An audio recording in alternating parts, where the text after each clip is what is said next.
इस वीडियो में हम एग्रीगेट डिमांड जो है उसके शेड्यूल और डायग्राम की बात करेंगे और एग्रीगेट डिमांड के कुछ जो पॉइंट्स है इम्पोर्टेंट पॉइंट्स उसके बारे में मैं आपको बताऊंगी। तो यहाँ पे मैंने ये लिया है Y, that is income. Y जो है वो किसको डिनोट करता है? इनकम को करता है। Okay. C is a consumption expenditure. अभी मैं पिछली क्लास में हमने क्या किया था, C is equal to C bar plus B Y, तो ये वही है। Okay. I is investment, autonomous investment. And अब हमें एडी चाहिए। एडी की कंपोनेंट्स अभी मैंने आपको बताए थे पिछली क्लास में, सी प्लस आई, दोनों का सम जो है, क्योंकि हमने क्लोज्ड इकोनॉमी की बात की है तो क्लोज्ड इकोनॉमी में सी और आई दो ही कंपोनेंट्स हैं। तो फर्स्ट जीरो लेवल पे एडी कितना हो गया हमारा? 200। इन्वेस्टमेंट और ऑटोनोमस कंजम्पशन को इनकम से कोई लेना देना नहीं है। इट मींस जब इनकम जीरो है इकोनॉमी की, उस समय जो सी है हमारा वो सी बार के बराबर हो। ओके। दूसरा हमारा है 250, एडी आ गया। This is 300, this is 350, 400 and 450।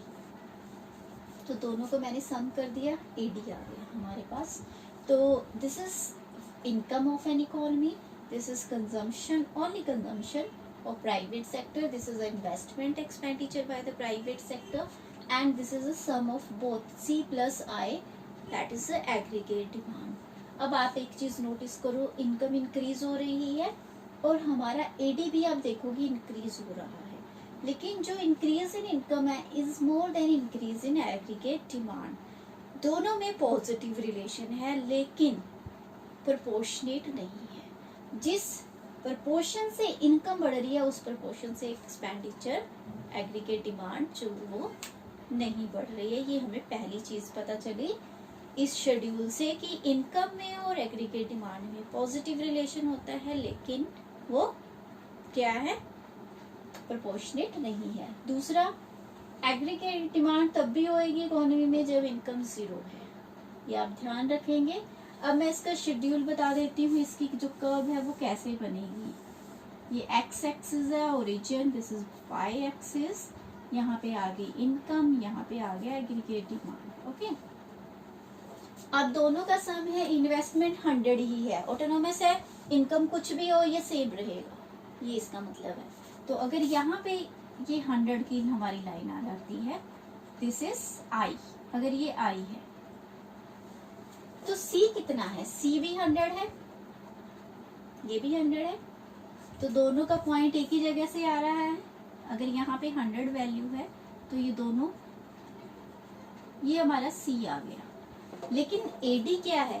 This is a sum of C plus I, तो ये क्या हो जाएगा? 200। 200 यहाँ कहीं अगर है तो हमारी जो कर्व आएगी दैट इज अ बिल्कुल parallel to C. A D is equal to C plus I, तो ये हमारी कर्व की शेप है जो इनकम बढ़ने के साथ साथ बढ़ रही है लेकिन प्रोपोर्शनेटली नहीं बढ़ रही है। अब ये पैरेलल क्यों है? क्योंकि आपने सेम जो ये सी कर्व थी इसमें एक फिक्स्ड नंबर ऐड किया है तो ये बिल्कुल एग्जैक्टली उसका पैरेलल हो जाएगा। तो ये हमारी क्या है? एडी कर्व है जो हमें आगे यूज करनी है। दोनों में डिफरेंस है, सी और एडी में, हमेशा ध्यान रखेंगे, इसमें आपने कंफ्यूज नहीं होना है। तो होपफुली ये शेड्यूल आपको क्लियर हो गया होगा कि इनकम बढ़ रही है, एडी भी बढ़ रहा है लेकिन प्रोपोर्शनेटली नहीं बढ़ रहा है। ओके। नेक्स्ट हमारा है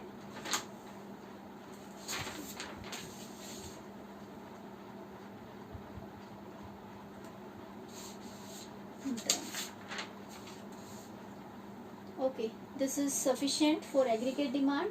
In next part we will do aggregate supply and its component.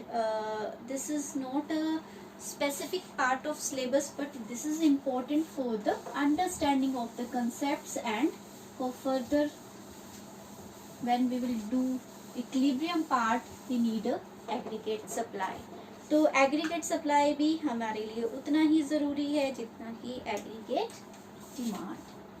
तो एग्रीगेट सप्लाई थोड़ा सा फास्ट करूँगी मैं क्योंकि इसमें ज़्यादा हम टाइम नहीं लगाएंगे। And it's components, okay. तो एग्रीगेट सप्लाई जो है, again this is the value of total goods and services, final goods and services produced in an economy in a given period of time. Aggregate supply again is the total value of final goods and services produced in an economy during a given period of time. तो इसको हम AS से denote करते हैं and इसके components क्या होते हैं, C plus S। Basically AS जो है this is a income of an economy. कैसे है, जो एग्रीगेट सप्लाई है, जो भी हमने इकोनॉमी में गुड्स एंड सर्विसेज प्रोड्यूस किए हैं, तो उनके जो मनी वैल्यू है that is income of an economy, okay. और बिकॉज हम यहाँ मान के चल रहे हैं कि गवर्नमेंट का इंटरफेयर नहीं है, this is important point, government का इंटरफेयर नहीं है। आपने AD में क्या दिखाया है, C प्लस I, G नहीं लिखा हमने और X माइनस M भी नहीं लिखा। तो क्लोज्ड इकोनॉमी है, गवर्नमेंट नहीं है, तो कोई टैक्सेस भी नहीं, कोई सब्सिडीज भी नहीं। तो जब हम फैक्टर्स ऑफ प्रोडक्शन, जो प्रोडक्शन कर रहे हैं गुड्स और सर्विसेज की, उन्होंने जिस जिस के प्रोडक्शन की उसके अकॉर्डिंग उनको पेमेंट हो गई। तो जो एग्रीगेट सप्लाई की वैल्यू है वो एग्जैक्ट इनकम के बराबर होगी। तो ये दोनों एक दूसरे के बराबर होते हैं, बेसिकली एक ही चीज़ है। तो अगर हम एग्रीगेट सप्लाई को मैं इनकम ऑफ एन इकोनॉमी बोलूँगी तो वो गलत नहीं होगा, वो करेक्ट होगा। तो जो हमारी इनकम है हम उसके दो हिस्से कर देते हैं, एक हिस्सा आप खर्चते हो कंजम्पशन एक्सपेंडिचर, एक हिस्सा हम सेव करते हैं। तो इनकम के दो पार्ट हो जाते हैं, सेविंग एंड कंजम्पशन। तो यहाँ मैंने वही लिखा है कि एग्रीगेट सप्लाई जो है उसके 2 पार्ट्स होते हैं। और एग्रीगेट सप्लाई जो है अगेन इसको हम एक शेड्यूल से देख लेते हैं। एग्रीगेट सप्लाई जो है उसका शेड्यूल बना लेते हैं। यहाँ पे इनकम, यहाँ पे C plus S is equal to AS, okay. तो हम C लेके चलेंगे, सेम वही फिगर्स जो हमने पहले लिए थे, और इनकम भी वही लेंगे, 0, 100, 200, 300, 400 एंड सो ऑन। ये हमने क्या लिया था, 100, 150 में 50-50 इंक्रीज कर रही हूँ, आप ये ध्यान रखेंगे, 250, 300, ओके। अब रही सेविंग्स। तो सेविंग क्या है, आपके पास इनकम थी उसके दो हिस्से हो जाते हैं, एक आपने खर्च कर दिया, एक बचा लिया। जब आप 0 इनकम है तो आप खर्च कर रहे हो 100 रुपये, तो इसका मतलब आपने कहीं से उधार लिए हैं, तो आपकी सेविंग्स क्या होगी, -100। This minus this is equal to S। जब आप इनकम में से कंजम्पशन माइनस करोगे तो सेविंग्स आ जाएगा, ओके। अगेन 100 है आपके पास इनकम, लेकिन खर्चा आपका 150 है, तो -50 आपने कहीं से बोरो किया है। यहाँ दोनों बराबर हो गया, आपकी इनकम भी एक्सपेंडिचर भी। यहाँ आपके पास सेविंग हो गई है और यहाँ पे भी आपके पास सेविंग हो गई है, ओके। तो जब आप इन दोनों को ऐड करते हो तो हमारे पास क्या आता है, हमारे पास आप नोटिस करेंगे ये वाला पार्ट और ये वाला पार्ट दोनों इक्वल हैं, because y always equal to aggregate supply. तो ये आपको क्लियर हो गया होगा। अब इसका डायग्राम कैसे बनता है, तो डायग्राम इसका जो है हमारा, यहाँ पे axis y axis, origin, income, AS। हमेशा ये जो कर्व है, क्योंकि देखो आप 0 से स्टार्ट हो रही है, ये 45 डिग्री होती है, y is equal to AS क्या होती है, दिस इज 45 डिग्री लाइन। क्या रिप्रेजेंट करती है ये, कि इसके हर पॉइंट पे जो कंजम्पशन है और जो इनकम है वो इक्वल है। इस इक्वालिटी को रिप्रेजेंट करती है।